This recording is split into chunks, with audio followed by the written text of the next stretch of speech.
So in this video, let us discuss about the power in an AC circuit. So we have generally three types of circuit. That is, if I draw the direction of voltage here, this is the direction of voltage, and if the current leads the voltage like this, that is, this one is the direction of current. Let me take the phase angle between voltage and current as I. Then clearly this is the case of a capacitive circuit. Capacitive circuit. That actually means the circuit shows the behavior of a capacitor if and only if the current is leading the voltage. Now in the second case, if this is the voltage, this is the direction of voltage again in the horizontal direction, and if this represents the current, clearly again let's take this angle as phi itself. Clearly the current lags behind the voltage, or here the voltage is leading. So we can say that the circuit is inductive in nature, or you can say that it is an inductive circuit. Now the third case is both the voltage and current are in the same direction, which means the phi is there is no phase difference between current and voltage. So we can say that the circuit is resistive in nature, or you can simply say resistive circuit. We are actually talking about the LCR circuit, that is an inductor, capacitor and a resistor connected in series. And these are the two behaviors that the circuit can make. Clear? So I need to generalize the equation of this current. Actually, we take the voltage as V0 sine omega t. And I have to generalize the equation of the current. So let me take the current, let I represents the current, and the value of I equal to I0 sine, let's say some omega t minus phi. And we can with varying the value of phi, we can make these three circuits.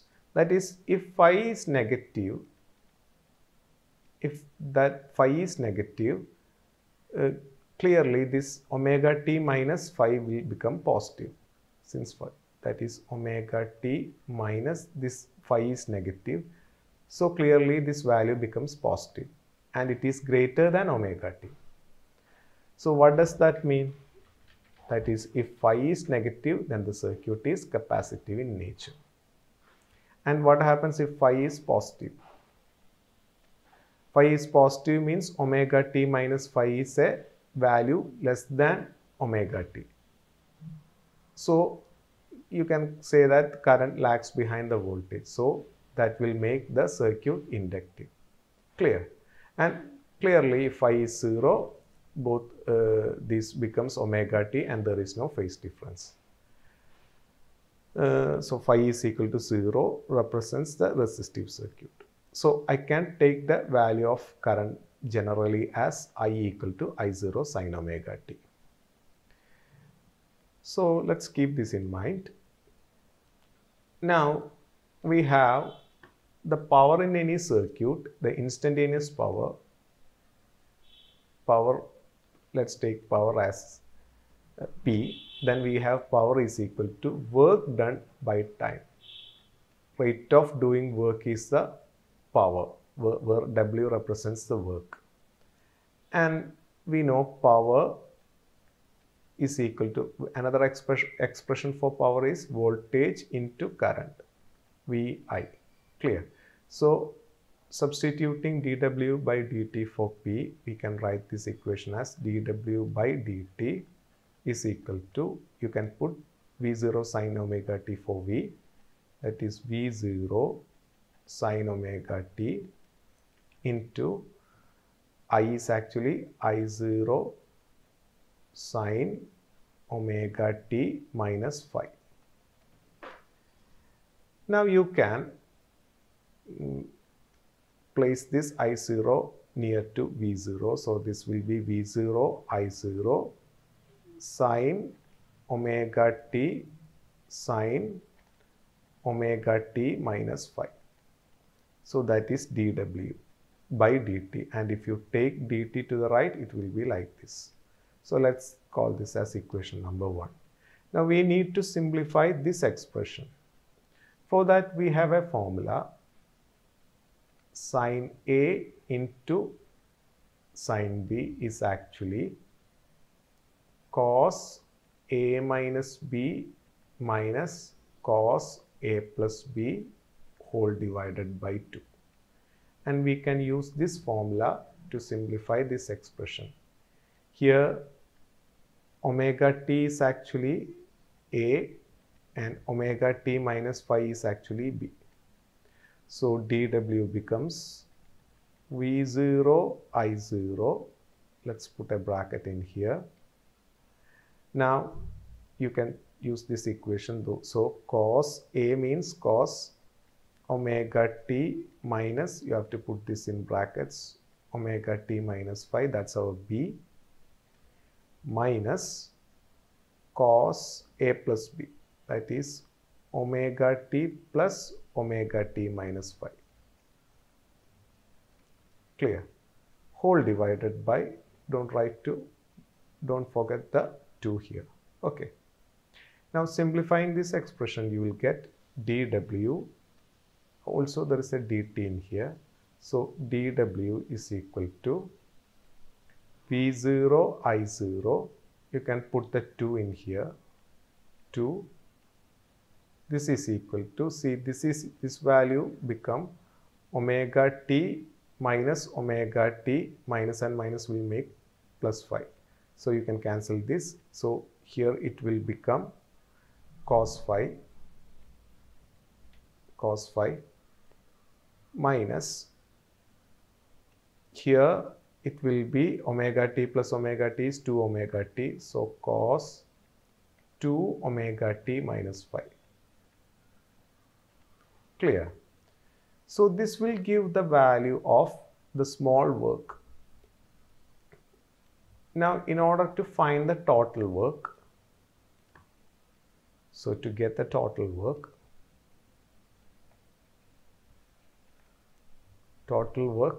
must be W. What you have to do is integrate, here the variable is t. T varies from t equal to 0 to t equal to the complete cycle of AC, that is the time period t. So you have to integrate it from 0 to t, V0 I0 by 2 times cos phi minus cos 2 omega t minus phi dt.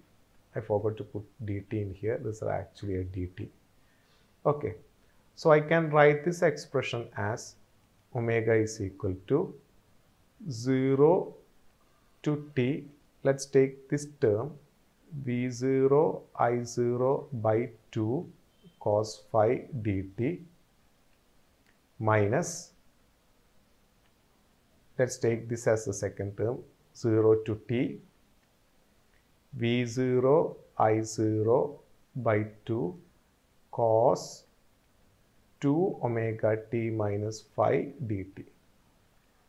Clear? Let's call this value as I1 and let's call this as I2. So we have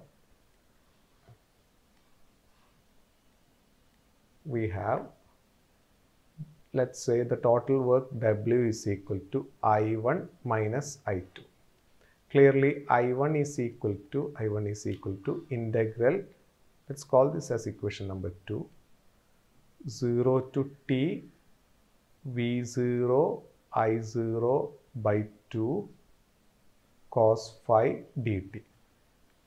Clearly all these terms are constant, so you can take that out. So V0 I0 by 2 integral 0 to t, sorry, you can take that cos phi also, cos phi integral 0 to t dt. So I1 is equal to V0 I0 cos phi by 2 Integral dt is actually t. You have to put the lower limit and upper limit. So that is integral t 0 to t is actually, if you put the first upper limit, then it will be t minus 0. That's actually t. So this value will be I1 equal to V0 I0 cos phi by 2 into t. Let's call that as equation number 3. Let me write it in here.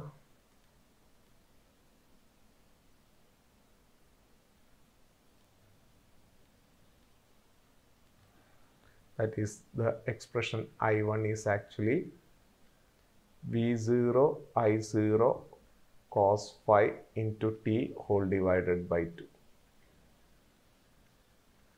Clear? Now we need to find the value of this one.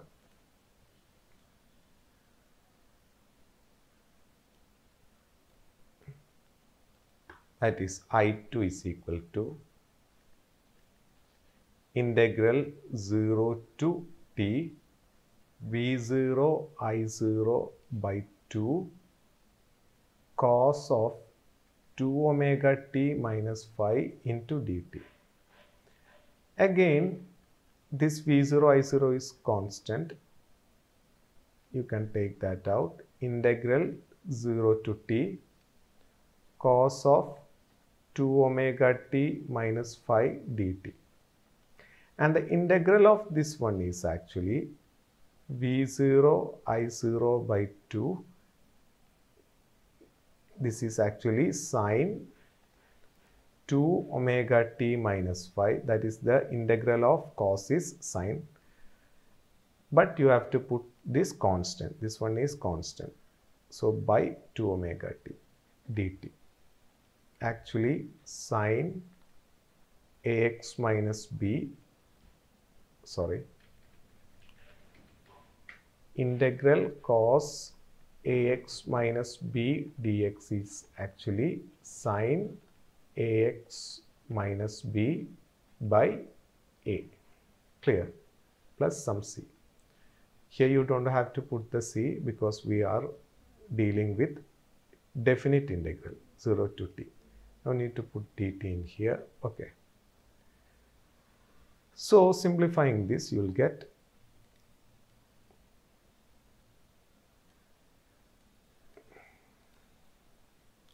I2 is actually V0 I0 by this 2 and 2 omega will make 4 omega. Now, before substituting the upper limit, you have to change the value of omega. Sine 2 into omega is actually 2 pi by t. We have omega is equal to 2 pi divided by t. So I put omega 2 pi by t for omega, then there is a t in here, minus phi, this whole term in brackets, and 0 the lower limit and t the upper limit. So I2 becomes V0 I0 by 4 omega sine 4 pi by t into t minus phi, 0 to t. So I2 will be V0 I0 by 4 omega. Now first put the upper limit. That will be sine 4 pi by t into t minus phi minus the lower limit sine 4 pi by t into 0 minus phi. Clear? Now if you simplify this t and t will get cancelled. So it will be sine 4 pi minus phi, that is I2 equal to V0 I0 by 4 omega sine 4 pi minus phi. Here this will become 0 and 0 minus phi is equal to sine minus phi. Now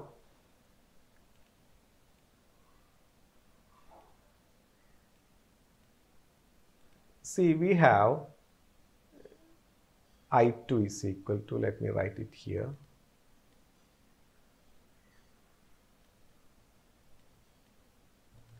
We have sine n pi minus theta is actually minus sine theta if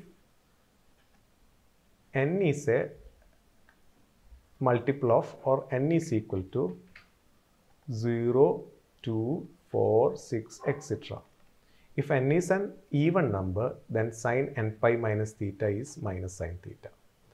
So this value will be, that is equal to I2 is equal to V0 I0 by 4 omega times minus sine phi.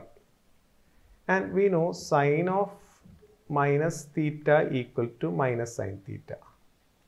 So minus of this will become minus sine theta. Clear? So I2 will become V0 I0 by 4 omega times minus sine phi. This will become plus sine phi.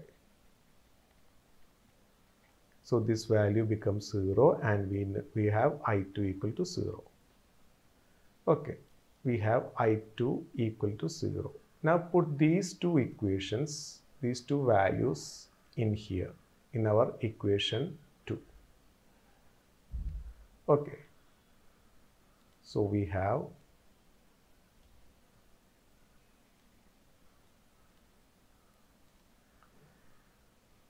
W, the total work done, is equal to I1 is actually V0 I0 cos phi into t divided by 2 minus, you don't have to put the I2 because that is 0. So this is the expression for total work.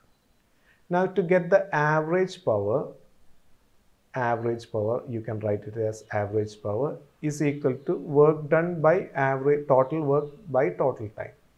You can write it like this, W into 1 by T also, because W by T is equal to W into 1 by T.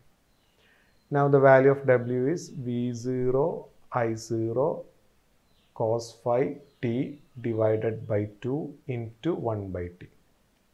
You can cancel this T and T. So the value of average power is equal to V0 I0 cos phi divided by 2. Clear? So this is the expression for the average power. Now, if, let me erase this. This P average can be written as P average is equal to, this is equal to V0 by root 2 into I0 by root 2 into cos phi. See, this root 2 into root 2 is actually 2 itself. So you can write it this way also. But we have the RMS value of voltage is equal to peak voltage by root 2. Also IRMS is equal to peak volt current by root 2. So V0 by root 2 is actually, that is P average is equal to, this is VRMS into IRMS cos phi. Clear? And we usually write P average as the true power. And the value VRMS times IRMS, the apparent power.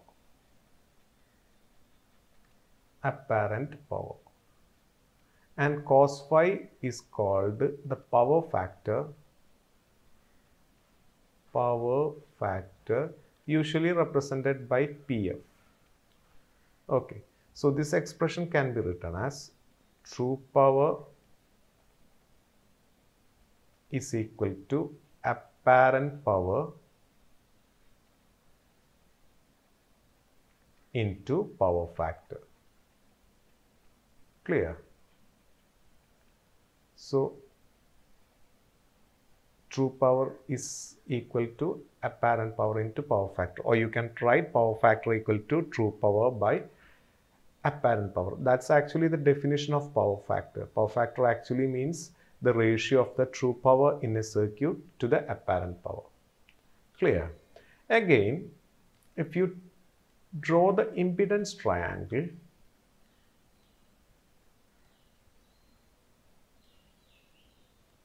we have the impedance triangle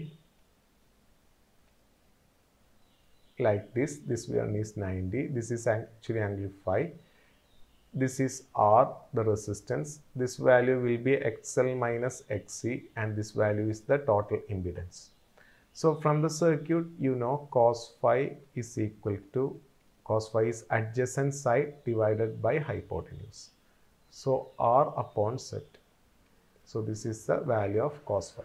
So average power P average is equal to VRMS into IRMS times R divided by Z. This is also an expression for the average power.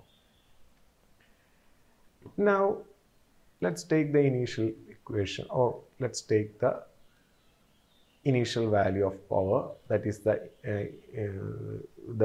value we got earlier, that is we have P average is equal to V0 I0 cos phi divided by 2. Now there are certain cases. I already said if phi equal to negative, that is the case for capacitive circuit. And if phi is actually minus pi by 2, then you can say that it is purely capacitive.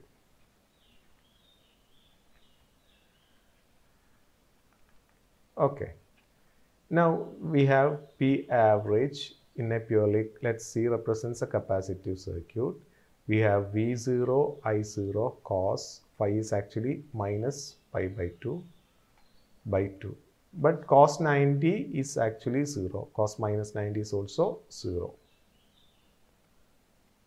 So we can say that there is a current flowing, there is a voltage in the capacitive circuit. Also there is a current. But the average power constituted by this voltage and current is actually 0. So that current is called wattless current. Clear? That is, even though there is a current flowing through that circuit, the capacitive circuit, the power provided by that current is 0. So that is called wattless current. Now what happens for the average value of inductive circuit, purely inductive? For inductive circuit, we have phi is equal to some positive value. And if phi equal to pi by 2, then we can say that it is purely inductive. Clear? Actually, for a inductive circuit, phi is positive. When phi equal to pi by 2, we can say that it is purely inductive. So if I put the value in here, we have V0 I0 cos pi by 2 by 2. So this also becomes 0. Again, this condition happens. That is, even though there is a voltage and current in the inductive circuit, there is no power provided by that current. So it's a wattless current. Now, if phi equal to 0, we can say that it is a resistive circuit or purely resistive circuit.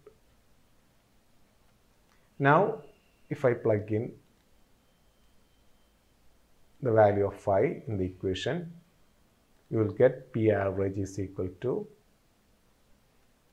V0 I0. See, cos 0 is actually 1. So you can say that V0 I0 by 2. So that's the case of the resistive circuit. Clear?